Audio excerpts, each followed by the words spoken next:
on. Welcome. If you're new to this channel, let me introduce myself. My name is Logan. This is Timeless Personal Growth and Development, and today we're talking about emotional redirection. Let's get started. Emotional redirection. We want to redirect the thought process of where our brain is going, and this video is going to be more specifically designed towards children based on the thumbnail that you saw. But just don't get me wrong, emotional redirection can apply to anything. It's not just a relationship with your children or children you work with. It can be used in a relationship, a marriage, a friendship, your relationship with your adult children, if you're an older parent, relationships with anybody when you're in a crisis mode. But basing it around this video more around children, because from most of my experience when it comes to emotional redirection came from working with kids primarily, and it was actually great experience because it actually taught me to use that skill. I'd be able to build that skill, harness that skill, but also be able to use that skill in my personal life as well. So I'll give you a story about emotional redirection. Specifically, when you're working with kids with autism, they get fixations. So that is, they get stuck on a certain feeling, a certain image, a certain something that's stimulating their senses, basically, and they get fixated on it. Whether it could be a good thing or it could be a bad thing. Primarily, we'll be talking about a bad thing because you want to redirect children, specifically children on the spectrum who have autism. You want to redirect them when they have a negative fixation. It can be positive too. Sometimes kids need a positive fixation, whatever it is. If they like playing with putty in their hands, that's good. It stimulates them, calms them down, de-stresses them, but they can't do that all day. And kids are on the spectrum. They actually could, if you let them do that all day, they could do it because it's very stimulating for them. So you got to be able to put a timer on them and be able to tell them, like, no, at a certain point you got to go have dinner, right? So when it comes to like negative fixation, like upsetting situation for a kid, they'll get very obsessed over a situation that they didn't like. And they don't, from what I've seen, it's a social thing, it's a social aspect. So when it comes to my work and my job, I've worked with kids where they wouldn't understand the rules of the game that's being told to them in gym class. And so they would make up rules in their head, which don't apply to what's actually happening, what's actually going on in the class. So they wouldn't follow the rules properly because they didn't understand what the teacher was telling them, didn't really follow instructions. So they get really upset over that situation, like, no, I want to play it my way. And they don't understand, they're frustrated because they want to play, but everyone's telling them they're not playing properly and they're not doing the right way, they're not following instructions. And they are following instructions, but they're following instructions they built up in their own mind. So they're stuck on that. They're upset with the other kids, they're upset with the teacher, they'll be upset with me, and they don't know how to move past that. So what am I going to do? I'm going to, right then in the moment, am I going to start talking to them and tell them, explain to them when they're screaming and they're crying and they're upset and they're not listening to anyone and they're talking over everybody's voice? Nope, not going to do that. Because they're not in an emotional state to listen to anybody. They need to be redirected first. So I take them out of the situation, take them out of the class. We go for a walk.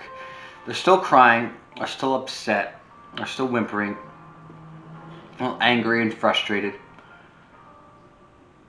And sometimes I will talk about the situation that happened, but a lot of time I know that I need to redirect their thought process and redirect their mind. And depending on who the kid is and depending how upset they are, it can be easier or it can take a really, really long time. depending on the situation.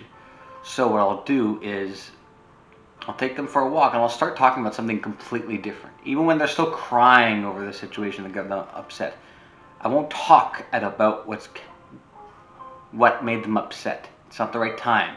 You gotta be very, in these situations, to be able to redirect them, you gotta be very socially tactful in that way. You gotta be able to redirect their brain. And so you start talking about something else. And usually you'll see those slowly start to come down, slowly over time.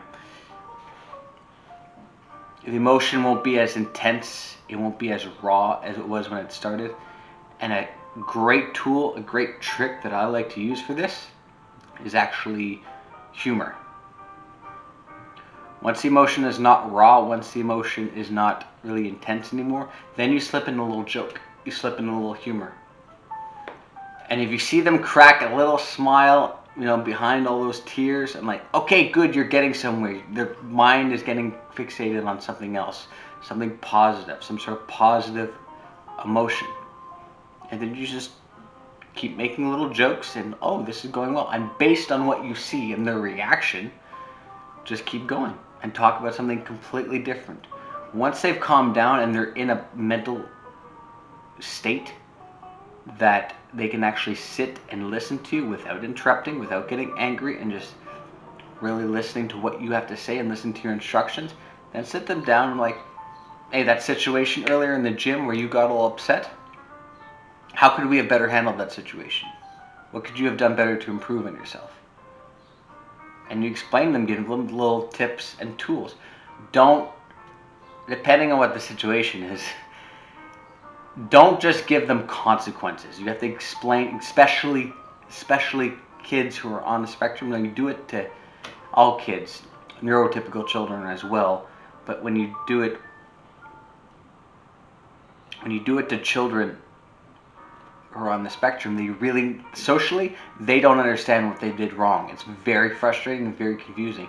They need to be calm, and they need to look at you, and you need to explain to them in detail, this is what went wrong, and this is how you could have handled the situation. This is what is actually this is the situation of what's happening.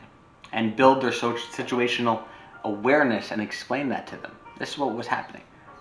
That's why the rules you were following weren't working, because the rules that you were following wasn't what the teacher said. And you can't make up your own rules. And teaching them those little social skills. That's a little example of working with children. So even in your personal life, even for yourself, when you're emotionally frustrated about something and you know you can't control it, what do?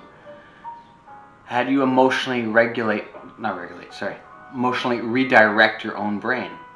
Go do something else. Go do something different. Go take your mind off it.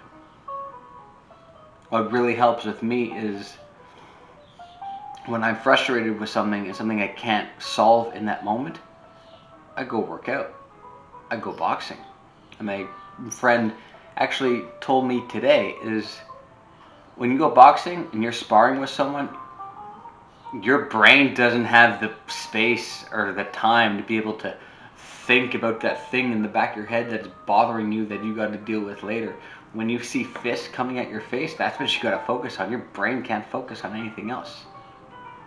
And when you exercise and you get the endorphins going, you get that blood flowing, you get those good chemicals to your brain, you have a little more clarity. You're not emotional anymore. You can come down from that, and then you'll be able to handle the situation a little more maturely and be able to do it with a more clear, focused thought process of what you need to do. Now, if you're dealing it with someone else in your personal life, whether it's a friend, whether it's a spouse, learn to disengage your own emotions, because if you see they're really emotional much more than you are, you need to disengage. Having a conversation or an argument with two emotionally fired up people, that's a recipe for disaster, man. That's not good. So one of you, the less emotional one, you need to back off, and you need to go let them soothe. First, you got to let them emotionally regulate themselves, have themselves calm themselves down. And you don't, and when they're in a better state of mind, come back to them, but don't talk about the thing that upset them yet. Focus on something else. Go do something together to take your mind off of it. And have a little more of a friendly, fun conversation that invokes more positive emotions. Something fun, something that brings a smile to their face. Then after that, you can talk about the situation that caused a big emotional trauma. Then you can do that. So you're redirecting their brain, and they're more calm, and they're actually will have a more reasonable, more rational conversation. Because having deep, intense, emotional conversations is not productive. It doesn't go anywhere. Yes, we need to be emotional. Yes, we're emotional beings, but if it's a really intense, a really like negative emotions, like not negative, I was gonna say anger is a negative emotion, but anger is not necessarily negative, but just something doesn't feel good, you're crying, you're upset, and you're angry, and you're frustrated, and you want to try to make decisions and not understanding a situation, back off and go do something else. Or try to get the person in your life to back off and go do something else. And I'll end this with this little example of kind of emotionally redirecting. I keep mixing up those words. Emotionally redirecting yourself. When you're angry at someone and you're typing an email and you want to express your emotions and you're typing or you're texting and just like, F this person, I just want to show them how I feel, how angry I am. Don't press the send button. Don't send that text. Don't send that email. Write the email if you're frustrated. Write it. Sorry, got distracted by the cat. And you write that email and then go do something else. Come back in 12 hours and read that email again when you're calm and you're more collected, and read that email and see how that sounds. Like, that doesn't sound very good. Maybe I should rewrite it or edit it and make it sound a little more less emotionally intense and not as offensive as it could be.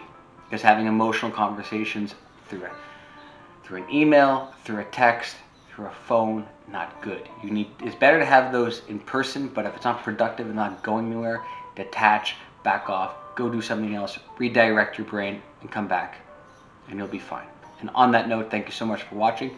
If you like this video, if you like, comment, and subscribe. Follow me on Twitter, LinkedIn, Instagram, Facebook. Logan Ryder, timeless person. There, you can see it now. Timeless personal growth and development. And I really hope you enjoyed this video and got some value out of it, and I will see you all in another one.